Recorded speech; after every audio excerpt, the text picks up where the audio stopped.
이 김정은, 이 GSGG야.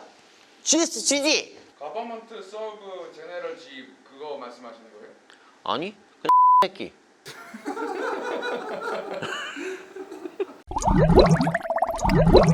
안녕하세요, 빨대양 서민입니다. 북한이 영변 원자로를 재가동했습니다. 우리 정부가 북한한테 아주 세게 뒤통수를 맞은 건데요.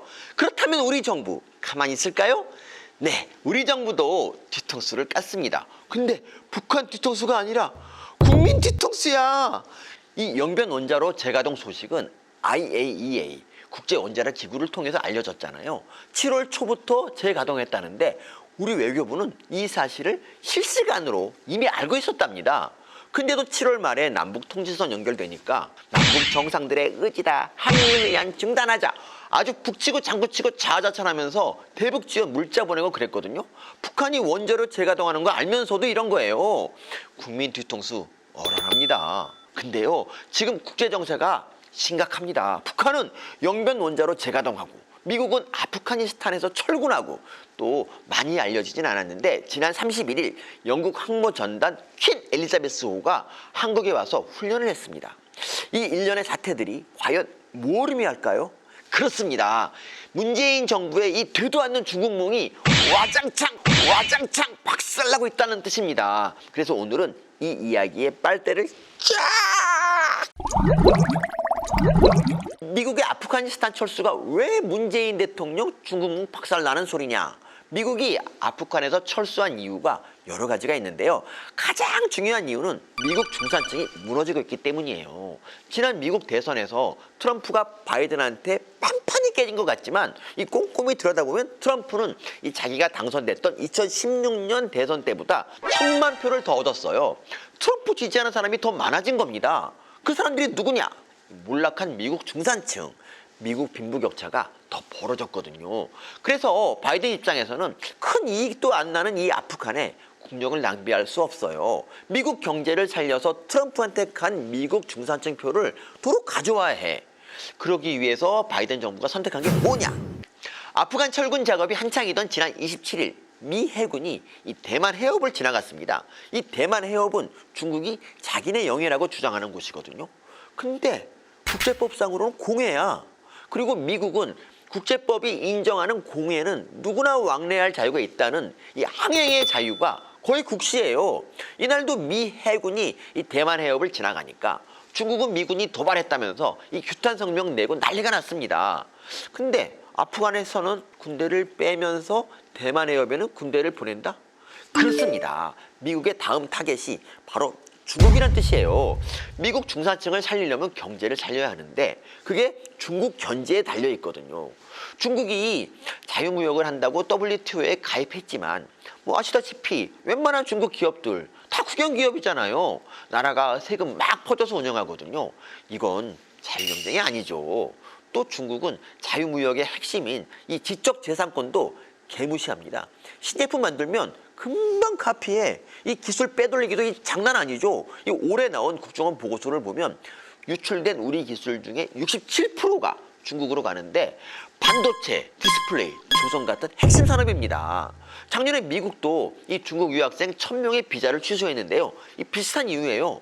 중국 공산당이 학생으로 위장해서 이 기술 빼돌리다가 걸렸거든요. 그리고 아까 말했던 항행의 자유. 이 자유무역 국가들은 이게 아주 중요합니다. 물건을 배에 싣고 날라야 되니까. 근데 중국은 남중국해에 시멘트를 부어서 인공섬 만든 다음에 거기가 자기 영해라고 주장하고 있어요. 이게 남중국해 영해 분쟁인데 우리 수출 물동량의 40%, 에너지 수입의 90%가 이 바다를 들락거리며 이루어집니다. 중국이 만약 이 바다를 자기네 영해라고 주장해서 출입 못하게 하면 이 미국뿐 아니라 우리도 엄청 곤란해지죠. 그래서 미국이 중국을 견제하려는 거예요. 중국이 자유시장 질서를 안 따르고 망나니 짓을 하니까. 그리고 미국의 이런 의도에 따라 이 국제 정세가 이 미중 대결 구도로 현재 빠르게 재편되고 있습니다. 지난 29일에는 미국, 일본, 대만 국회의원들이 중국 견제 전략회의까지 열었어요. 이거 사상 처음 있는 일이고 대중무역 비중이 큰 일본도 확실한 태도를 취한 겁니다. 게다가 이 중국 견제 대열에 영국까지 가세했어요. 엊그제 영국 항공모함 전단이 도해까지 와서 훈련했거든요. 이것도 사상 처음 있는 일인데 오는 길에 벌써 이 중국 잠수함이랑 한판 붙었더라고요. 그런데 이 항모 전단 함장님 말씀을 우리가 귀담아 들을 필요가 있습니다. Hello, I'm Commodore Steve Morehouse, and I command the United Kingdom Carrier Strike Group.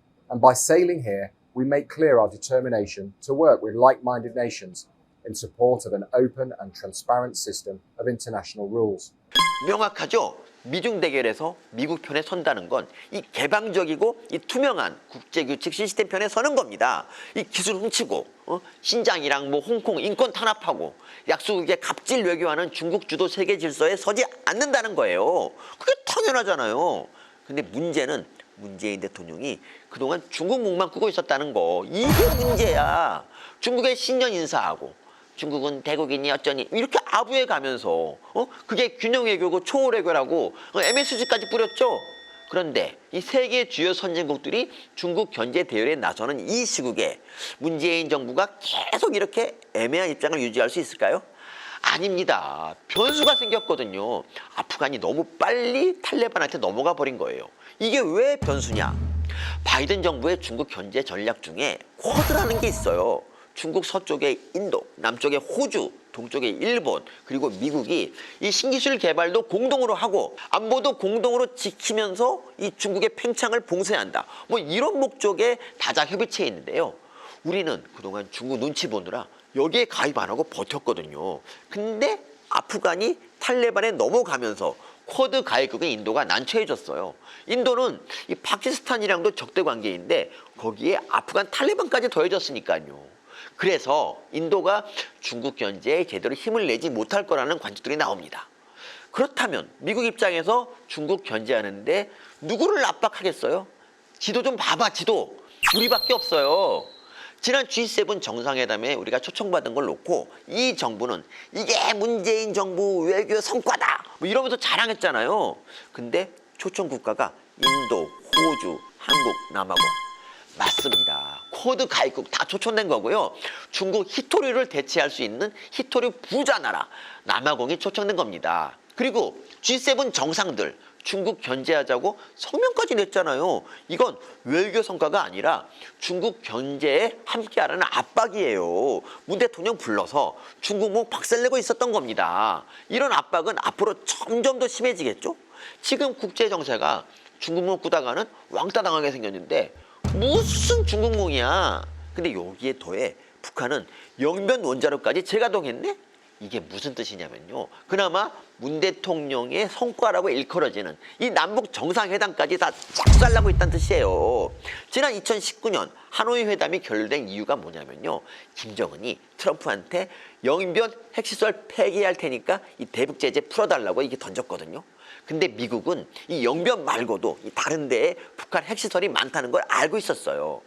영변만 폐기해봐야 비핵화가 안 되는데 미국이 이 거래를 받을 리 있나요? 그래서 하노이 회담이 파토났어요. 근데 북한이 또 영변 재가동했다는 건 영변 중지할 테니까 대북 제재 풀어라. 이 도돌이표를 다시 하겠다는 겁니다. 결국 북핵 문제도 이 하노이 회담 전으로 완전히 돌아가 버렸어요.